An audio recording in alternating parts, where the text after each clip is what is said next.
I love the countdown. The countdown's where we're like fluffing our hair, fixing ourselves. Training. Well, good morning. Good morning. I'm Mo, I'm Katie. and we are epic We MCs. are epic MCs who are traveling. I'm not exactly sure why we're whispering, but Because we're at an airport. it's not like we're in a library. But one thing I was thinking about, so we are at gate B3, and we're flying out of B2, but our plane's not here yet. So we thought we would jump on and kind of talk about all the stuff that we do before we step on stage. And the metaphor is before we step on the plane. So just like the pilots are hopefully resting and studying, Not drinking. and finishing the book, So You Want to Be a Pilot. Flying airplanes for dummies. I do You have look to at me when say, you said that. it's even interesting because we were packing our stuff up from, we've been at an intensive training all week that's been amazing. We'll talk about that in a minute. But even getting our things together, our suitcase configurations were different. And at one point last night, when Mo was packing her things, she looked at me and she goes, I have one shoe in this suitcase and one shoe in this suitcase. But here's the important thing. Both of my shoes are traveling with me. But it's a good security thing, too, because maybe one bag, it's not a good security thing. It's actually not. You're left with one shoe either way. But Yeah, one shoe on, one shoe off. Isn't it a little diddle dumpling? But it makes me think about, like, before we go on a stage, we talked about, like, before we emceed TEDx Columbiana, we kind of tracked our time just a little bit loosely. yeah. And we found that we spent 62 and a half hours before we even got to Ohio. And so that doesn't include dry runs, but like speaker prep and all the things. And just kind of standing here before we get on the plane makes me think about all the things that we do before we even get to an event to MC it. Like we interview all the speakers. We spent at least 30 minutes per speaker, and there was at the time 14 speakers. Yeah. We love a theme. So if there is a theme, we will embrace it. And if there's not one, we'll make one. Going up. And again, to use TEDx as an example, the theme was Beyond Boundaries. And Greg, who is the license holder for TEDx and just a great guy to work with, he said, I want music. You guys do music and I want music. So Mo And then he let us go. Mo and I collaborated and wrote like a theme song that we're going to be able to use for TEDx again in the future. And we also did a musical wrap up, which we love to do. Yeah. So it was fun to be turned loose. People turn us loose a lot on events, and it honestly concerns me. But it always pays off for them and for us. Yeah. But you think about, again, while we wait for our plane to show up, but you think about all the things, and it's anything that we do in life. Last night before I went to bed, I laid out my clothes, right? All the things that we do to prepare for what's next. And I think also at the end, now we're coming up the end of the year, and this is when people make their resolutions. Gym memberships soar, Weight Watchers memberships increase, all the things, right? I just think it's important that when you're prepping to do something, and it can be just a conversation you're having or an event you're throwing or a flight you're getting ready to get on, to make sure that you're steaming coffee at a really high volume. To not let distractions like that get you off. Or if you have a distraction, to incorporate it into your theme. see, See how we did that? But I think it's important, no matter what event you have coming up, and it can be a conversation you're having with kids, it can be dropping the kids off at school, picking the kids up at school, or something major like throwing an event or writing a script, is the thought and the intention and the preparation you put behind it. And to not let excuses like, well, we're just sitting at a gate waiting for a plane, what else are we going to do? record. Yeah, but I mean, again, it's just like, I think we get so caught up in perfection, and we've just spent a week with our cohort getting coached on speaking and finding stages and helping to elevate event design. And making content. And one of the things we did each day was we were given instructions on a 60-second video to make. And we had to do things like go around the house and use props. And we had to use all sorts of fun Challenges. rules and stuff with it. And it really makes you just do the thing. It makes you just shoot the video and do the thing. And I don't know, we get caught up in our own perfection and Perfect. our You own know, like, details. as you can tell, my hair is obviously perfect. I don't know, I'm digging this though. I am too. It's kind of, ouch. Kind of bouncy.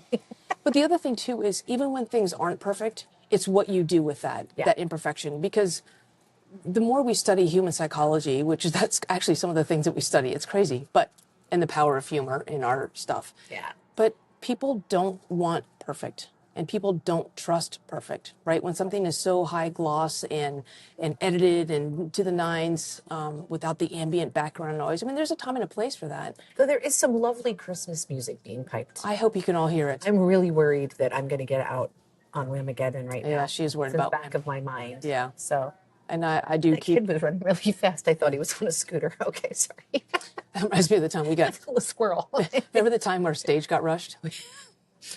We were doing so one of the things we did was we had an icebreaker, and it was the icebreaker for the event, and the event was the next day, the next 2 days. So we interviewed all the keynote speakers, all the people who were going to take the stage, and we turned them into trivia questions. So at the icebreaker, we had 350 people, and we were doing trivia about the speakers. People were learning more about the speakers, or people were showing off how much they learned about the speakers.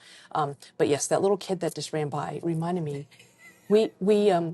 We offered up a question, and the answer to the question was in the room. She was standing right like in front of us. It was beautiful. And it was everybody great. was running over, taking pictures, taking selfies with her. How do I spell your name Yeah, on yeah, a dry yeah. erase board? Right. It was so fun.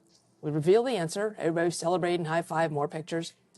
And this lady comes from the back of the room, Runs right at us. at the stage, kind of does a run by and says, "Your answer's wrong, and I'll tell you why later." And then she keeps on running over to the answer to the question, who I think knows her life pretty well. And we were like, okay. So one of the advantages of having two of us on stage is when something like that happens, we can divide and conquer. I grabbed the popcorn and just watched the altercation happen. No, you didn't. And then I went over and helped diffuse and kind of take ownership. Asking trivia questions. Yeah. But it's interesting, and that's what I was saying is people don't want perfect. I mean, it's that imperfection. Well, first of all, I don't remember anything else from that night, not because I was drinking, but because I was sober, but because that one thing, that's what I anchor onto, because it was the imperfect moment. In an otherwise perfect, I mean, it was fabulous, it was funny, we had connection, we had camaraderie, we had laughter, but that one thing that we never could have scripted, but we can now, was the imperfect thing that made that night memorable and unforgettable for a lot of people. For a lot of people. I would venture to say that we actually embrace things like that because we have jokingly what we call our event or our speaker or our MC bingo card. Ah, yes. And every time something happens that you've never had to do before, some challenge you've never had to conquer, some situation you've never had to walk through, that becomes like, okay, well, we've done that. Check that off the bingo card. Person rushes stage during our trivia bit. Yeah. Right by the free space. So yes. It worked out really well. And it's never happened again. But no. Well, I don't know that I want it to happen again. Fingers crossed. No, but again, it's like, even that to that point, and again, from an air crew perspective, because we are at an airport, no plane. Pilots love a plane. It's kind of rainy out there.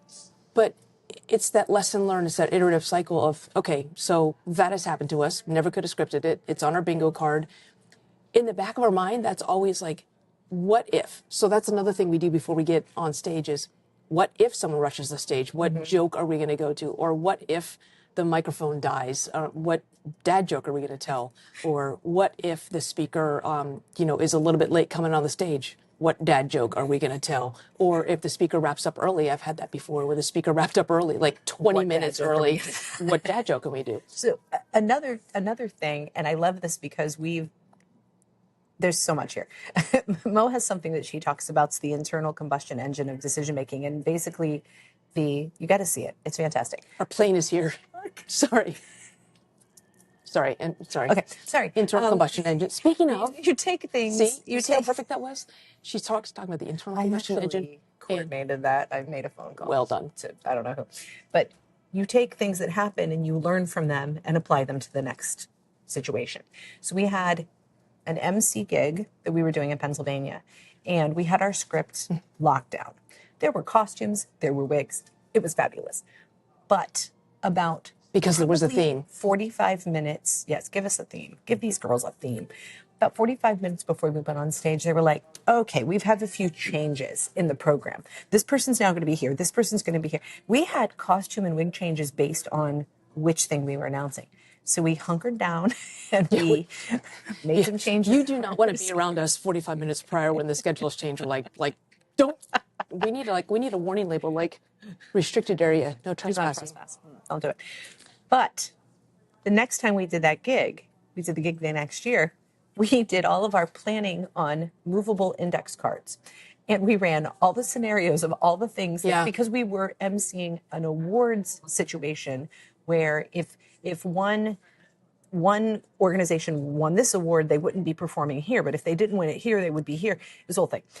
We had so many COAs. I mean, we had like, okay, That's courses of action. If they win, but they don't, we're just going to put. Oh, it was beautiful because it was office supplies. So we learned we've got to hold on to our material professionally, but lightly, because it could change, and we wanted to be ready. And it will change. It will, guaranteed. And so I love that we took, like, let's not make a bulleted script. Let's do this on index cards, and we can jump things from one half of the program to the other. Mm-hmm. And I think that we also like to map our energy anyway when we're doing something that is more, silly or high energy or audience participation or something like that, with something that needs to be more serious. Sometimes part of being MCs means you are paying a tribute or honoring someone who has passed away and left their legacy to the organization by an award or something somber. Yeah. So we've got to make sure that we're not like coming out of a song and dance number into honoring someone who has passed away. Yeah. So there's a science to that too that we are so geeky about. We are. And just love. But all that stuff, all that work is done before we ever even get to the venue, before we ever step on the stage. Just like when we packed our bags today. Yeah. We had to think about, TSA, what we're checking, what we're carrying. What's more than 3 ounces, like all the little hotel. I got carry-on shamed by the gate agent. You did? She's like, "You're taking that on the plane?" I was like, she goes, "Is that going to fit?" Put that on your seat. When I take my pillow out, it will. Well, it fit on the plane when we came down. So unless you have changed the 737 configuration Southwest, but there is now a family reunion sitting just feet from us. We should go see if we can MC that. We would love to MC a family reunion. We kind of have. We've MC'd a 30th birthday party. We also got recently booked and put in someone's will so that we will be the MCs for their celebration of life. That's a good time right there. That is someone who plans. And the thing is that she won't even be there. I mean, she'll be there, but she won't be there. Right? I mean, it's afterlife and all that. Real meta, so. Anyway, we're going to go talk to this family to see if we can't MC their family reunion. And if they might share their donuts. Yeah. Because that's a thing. But the next time you go to do something, think about all the steps you took before you did that thing. And if you have a thing coming up, whether it's a conversation or an event or even a route that you're driving, think about all the steps that you can take ahead of time to prepare for when somebody rushes the stage and challenges your answer. And in the spirit of the internal combustion engine, think about what you've learned from similar previous situations that you can apply to that as well. Here's the short for that. The blow becomes part of the suck for the next squeeze bang. She loves saying that. Yeah. So the internal combustion engine is suck, squeeze, bang, blow. That's all I'm going to say about that. I love giving that talk only for that line. The blow becomes part of the suck for the next squeeze bang.